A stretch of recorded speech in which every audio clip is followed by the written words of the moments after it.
Which is the true nightmare?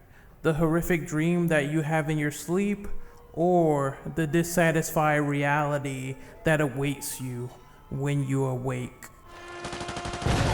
Get down, Ned! Move! We have to get to the barricade now!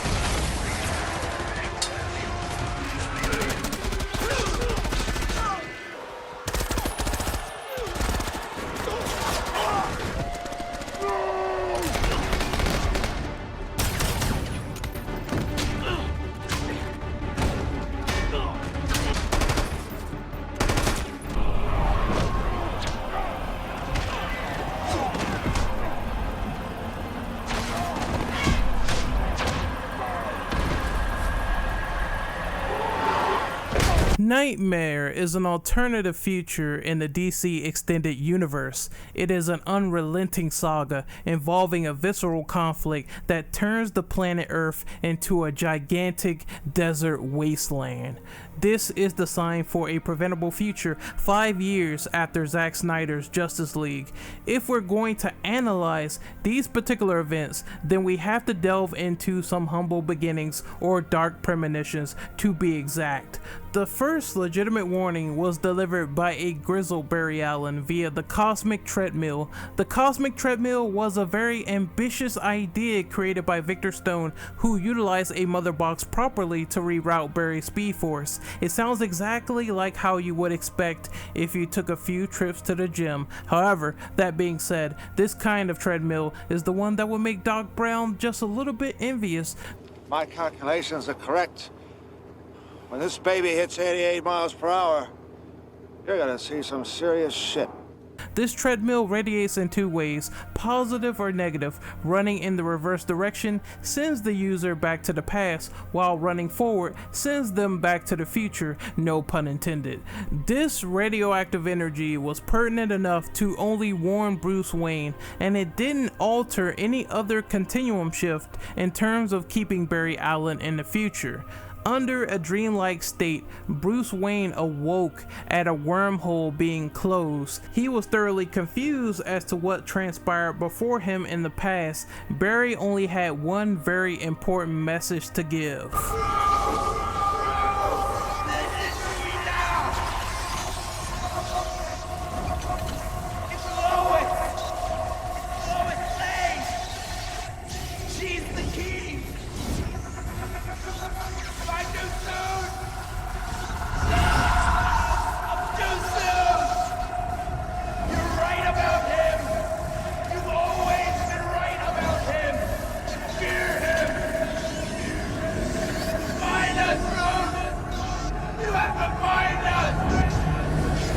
It was a loaded warning that could be summarized into a few parts. Lois Lane being the inciting incident for the Knightmare timeline, therefore she must be saved for this situation to be avoided. This would involve some kind of hindrance with the anti-life completely, whether that means defeating Darkseid or killing him to some degree. Flash showed up earlier than expected. Bruce's criticism about the Man of Steel ultimately became true in this timeline, especially thoughts that center around genocide. Jesus, Alfred, count the dead. Thousands of people. What's next? Millions.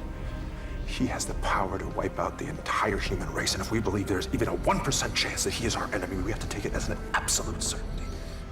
Fearing Superman's eventual bloodlust under mind control, which ironically reminds me of Suicide Squad Kill the Justice League's trailer and Batman Hush for some reason. Jesus Christ, Superman, maybe you should pick up a 101 book for dummies on how not to get controlled by dark forces all the goddamn time. Or maybe it's just the writers that are drunk just like you. Get a grip, you goddamn drunk, and go back to the hopeful, optimistic Superman, as opposed to being butchered by David S. Goyer to be a pseudo Batman, a false god, every damn time you are in some form of media. Hope, optimism, truth, justice. This is Superman. Lobotomizing a child's brain just because of a small hint of discourse. That's not Superman at all, but I'm gonna keep my biases to the side. Either way, this is like a fear of God, a supernatural deity that has beaten the human race back into submission, and banding the Justice League together was an important factor in order to give a fighting chance with this information. It is extremely apparent that Knightmare is a timeline that is truly coveted by the domino effect, a stack of crumbling pieces that destroys a life at each turn. If you want to get really technical, then this is a process known as the causal loop. It is defined by a theoretical proposition in which, by means of either retrocausality or time travel, a sequence of events, actions, information, objects, or people is among the causes of another event, which in turn creates the first mentioned circumstance. The aforementioned event equates to the domino effect that occurs after Lois Lane dies. Everything simply goes into a downhill spiral of crap from there. The true paradox comes from an immediate prevention as Future Flash goes forward in time to give Bruce his immediate warning. I would like to focus on the part about Flash saying he was too soon in regards to the warning. I strongly believe that Flash went back way too far, and therefore these events were not established about Superman's coercion to darker affairs closer in the timeline. Bruce had no idea who Barry Allen was due to this massive oversight within the time stream. Ultimately, future Darkseid also rules this land with an iron fist. As Snyder Cut alludes to, it is presumed that his pursuit for the anti-life equation on Earth also factors into the downfall of Clark Kent, aka Superman. The anti-life equation itself is a transcending formula that gave the wielder complete power to eradicate any form of free will. Only raw strength reigns supreme in the mind of Darkseid, and after seeing Superman take care of Steppenwolf, we see talks of a potential invasion from Martian Manhunter. The anti-life symbol formulated itself on Earth when Darkseid commenced his first attack against the forces of good, the old gods. The symbol remained dormant once he was swiftly defeated by Earth's mightiest heroes. Darkseid's second attempt to restore the anti-life is ultimately successful, even brutally murdering members of the League as the plan to divide and conquer them initiates in the following war. Since we don't have Zack Snyder's Justice League 2 to fill in the blanks, we can only speculate from here on out. Searching for Bruce Wayne in the Batcave was part of the plan to divide, conquer, and destroy the League internally. It's very easy to say that Darkseid could have paid Lex a visit. He might have visited Waller or even Deathstroke because they all know Bruce Wayne's identity. Hypothetically speaking, from this point, I would say Superman would make one last ditch effort to tell everyone to corral in the Batcave, believing he's the only one strong enough to stop Darkseid. He wants to stop the threat. People are dying. Aquaman is already dead at this point, and so is Wonder Woman. This is a dire situation. Superman tells Bruce to take care of Lois Lane before going off on his own to stop Darkseid's reign. Unfortunately, Darkseid discovers the whereabouts of Lois in the Batcave, and after a heated exchange, he eviscerates her with an Omega Beam. Various hints foreshadow a positive pregnancy test, meaning that Superman's unborn child was killed in the onslaught. This timeline is more or less similar to the Injustice Gods Among Us arc from Mortal Kombat co-creator Ed Boon. The exception here is the character who commits the misdeeds. Joker is the one who made Superman kill his wife and his own baby, which causes him to become a mass murdering tyrant. The deviation lies in the fact that Superman is still under some form of mind control here via the afterlife, possibly due to the extreme stress, agony, and guilt that he feels losing everything that was even remotely meaningful to him going forward as a family man. Once Superman is susceptible to mind control, Darkseid places a hand firmly on his shoulder, converting the Man of Steel into a soldier for Apocalypse. Superman blamed Batman for the eventual failure that led to Lois Lane's death, and Darkseid saw that as an opportunity to gain Superman as his new right hand, the new champion that would take over Earth. Batman formulates a plan. He creates the insurgency. Once again, this is akin to the Injustice game. The insurgency is a group that once again is opposed to the reign of Darkseid and Superman respectively. This impending war has many big casualties, along with the fact that, of course, they killed off Wonder Woman and Aquaman for emotional effect. Earth was mostly terraformed by the mother boxes, which siphoned life out of the equation. Superman destroyed all life around him as well, in tandem as citizens looked in horror as the human race thinned out one by one. As a present nightmare becomes reality, remaining warriors still try to fight for justice against all the odds. Since the Earth was ravaged into a desert wasteland, all the warriors that are on Earth that fight for the insurgency grab any sort of scrap they could find before reporting back to the Caped Crusader. Any insurgents captured mostly bows against Batman, considering they are put through the conversion process to become a parademon, which, you know, does all the gooey stuff to the body before warping them into a flying menace. Most major locations were thoroughly destroyed within the war on Earth. Atlantis, Themyscira, the Hall of Justice, all reduced to atoms. The remaining freedom fighters seem to be Batman, Mira, Cyborg, Flash, the Joker, and Deathstroke. All of them have their own unique motive and agenda. Some of them are loosely understandable, like Mira wanting revenge for Arthur Curry, aka Aquaman's death. Some are explicitly unknown, like Deathstroke. The interesting bit here is the preceding conversation with the Joker. You freaking know the one I'm talking about, when there's this veiled shot to alternative realities where the world is pinned on Bruce's shoulders. We don't know how far the validity goes when it comes to Batman being a potential martyr for the greater good. According to the Justice League storyboards, it seems to be one method of avoiding the anti-life that has to result in Batman's death to save the universe. Along with Lois Lane not succumbing to being a charged skeleton via Omega Beam, let's just chalk that up to Batman being unavailable at his post at the time. Grave miscalculations tend to happen often, even with superheroes. Morality is brought into the equation that this is all caused by Bruce Wayne's apparent desire to keep fighting until the very end, as opposed to facing his own mortality, his own apparent death. We also have further revelation, further developments that Harley Quinn was somehow grievously maimed in some kind of attack and she died. This was supposedly caused by Joker, and the building blocks are here to make some kind of assessment. We can see how hardcore Harley Quinn hates the Joker now, to want to see him die slow and painfully. After years and years of bad breakups, we see it all come to a murderous breaking point as Batman promises to follow suit on Harley's dying words. The truce. But all you have to do is tear it in half, and I'm happy to discuss with you in any way like why you sent a boy wonder. To do a man's job. You know, it's funny. You would talk about people who died in my arms.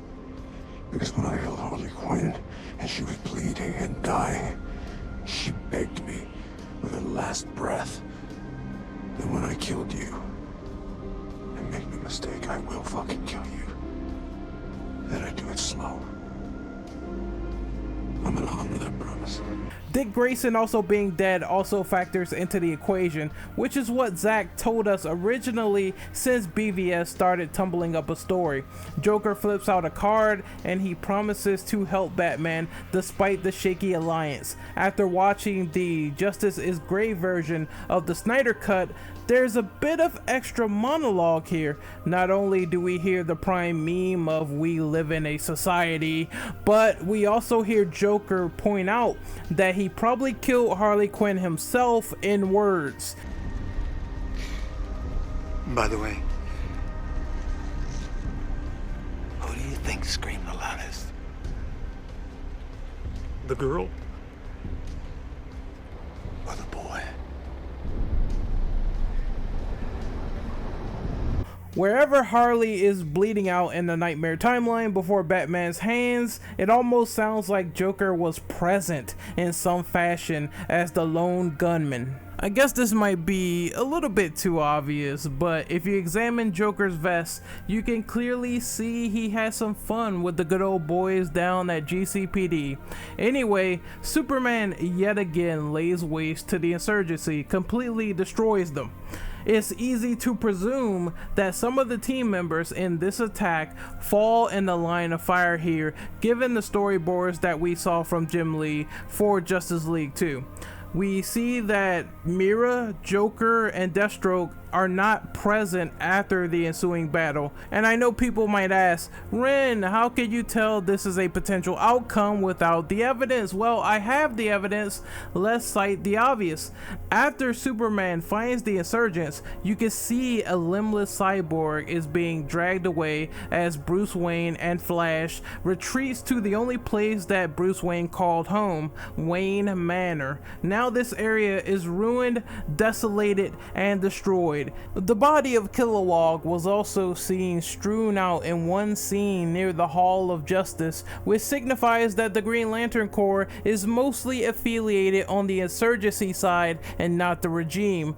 The crew were transporting a mother box that was given to them as a last-ditch effort by the Joker. How noble of this freaking serial killer to help out the Justice League in their time of crisis, I guess. Huh?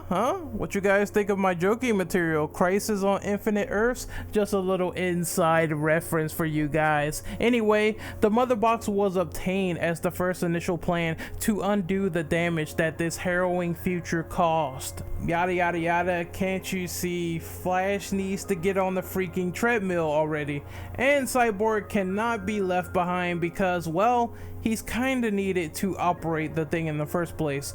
Joker's card is also evident on Batman's rifle in this next scene, which is a visual cue that relates to his death in this distinctive timeline. You can also see this card floating in midair, which rubs extra salt in the wound that Joker is no more in the Knightmare timeline. To keep a long story short, eventually another plan is formulated in order to put Superman down for good.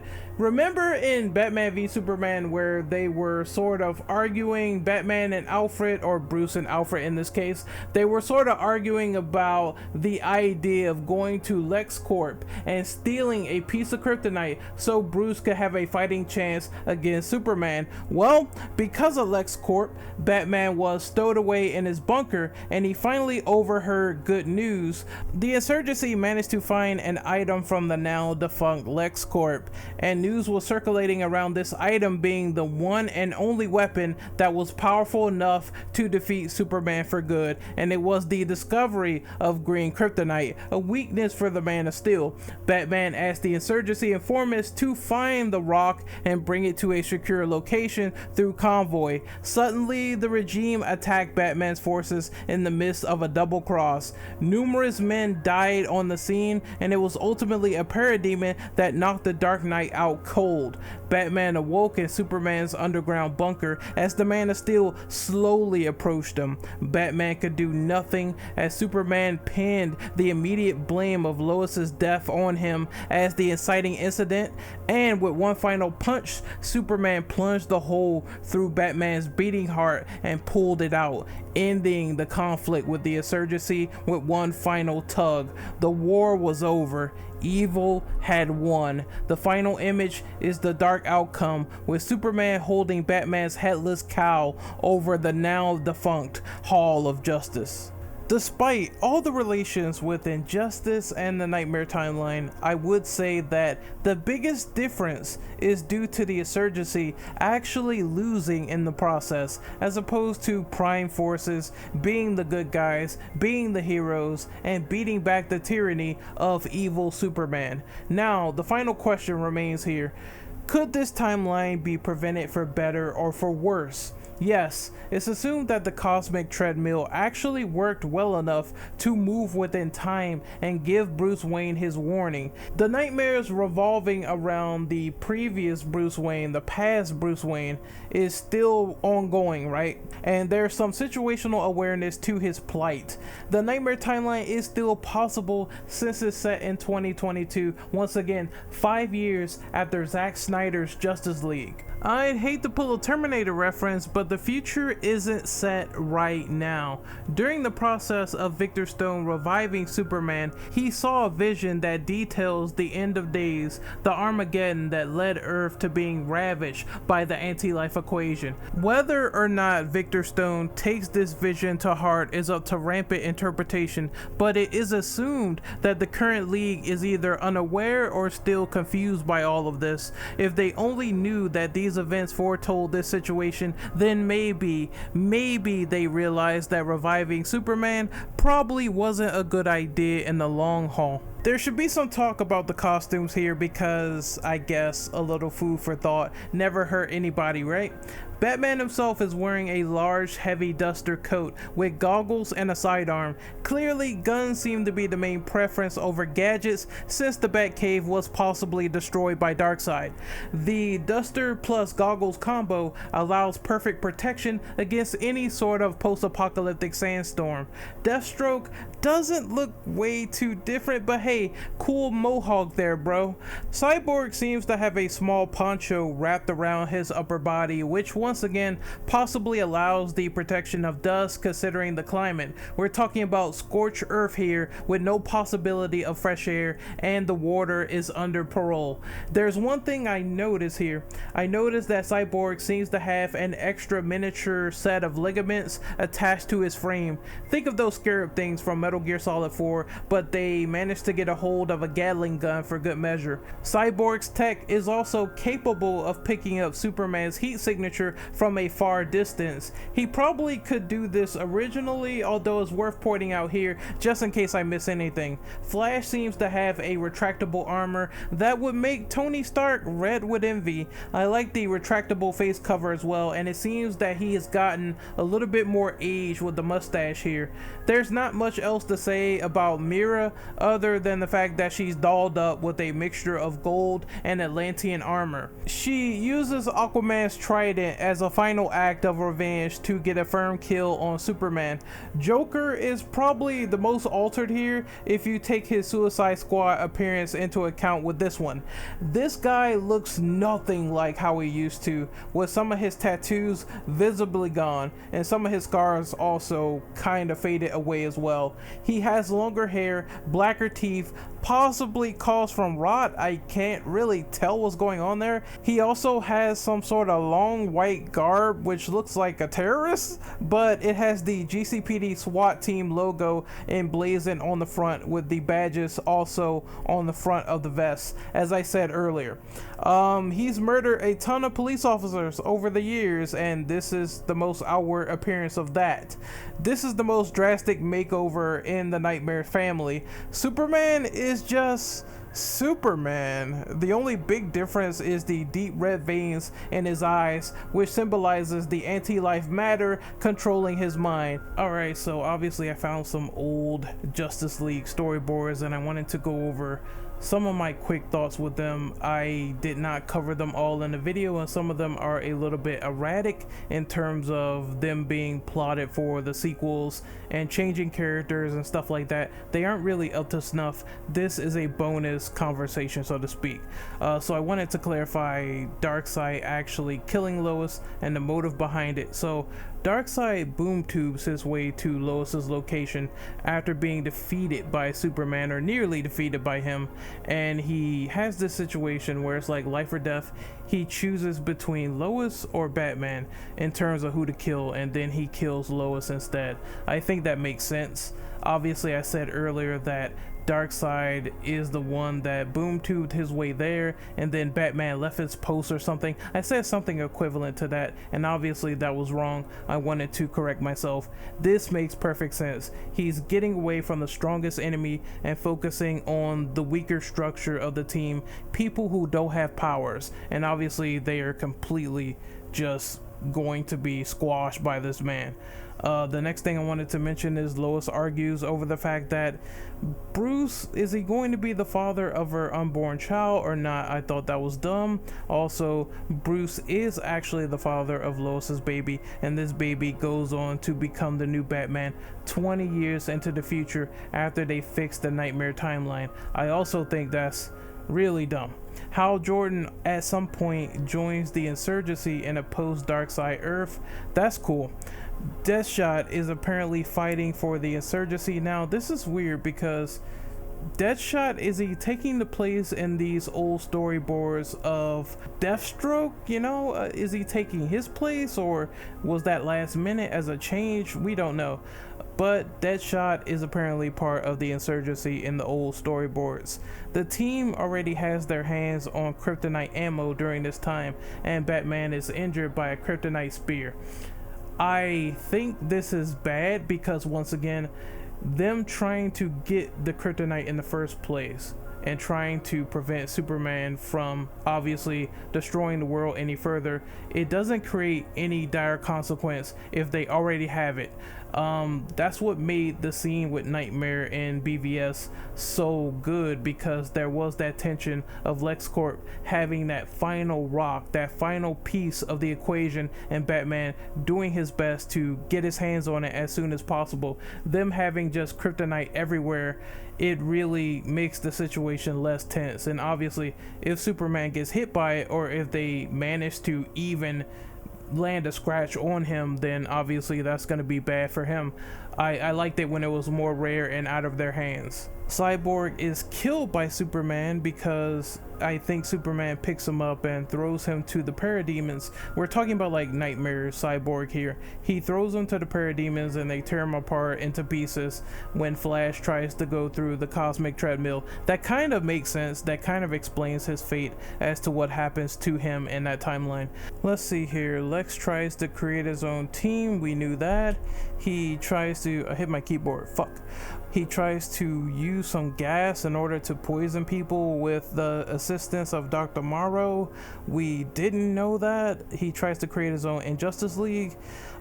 This league is connected to Darkseid in some fashion. I didn't know that. That's extra plot context, but considering the next action of Lex being killed by evil Superman, it makes sense that Darkseid wants to cut all ties and get rid of the Injustice League for helping him, and I think maybe that ties into finding out Bruce Wayne's identity.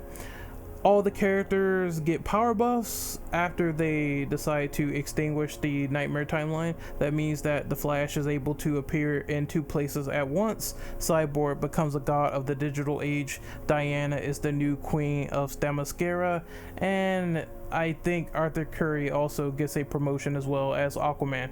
It kind of makes sense. Everyone is kind of good outside of Batman, who is the martyr of this timeline. And then the last thing I wanted to point out is that obviously Batman is ultimately the one who leads to Darkseid's death, and that's something they've been talking about, something I even mentioned in the video. And yeah, it makes total sense in terms of what they tried to do by not doing the traditional Knightmare timeline. They do something different. That's a deviation. It kind of reminds me of Tony Stark sacrificing himself in order to kill Thanos and restore the timeline as it used to be over at the MCU. So yes, he is the martyr, the figure that, you know, sacrifices himself for the greater good. Anyway, I think that's it for this extra segment. If you want to see the storyboards themselves, once again, I do think they're outdated because the Deathstroke Deadshot thing is kind of weird. I will put that in the description below, and it has been archived for you to check out. And that's about it. I think that is going to be it for this video. Once again, if you like my analysis of the entire Knightmare timeline, please drop a like. Let me know in the comments below. Tell me if you want Zack to continue restoring the Snyderverse. Once again, this is Renegade Operative signing out. Like, share, subscribe the video. You know the deal, people. And once again, be safe. I will see you guys next time. Later.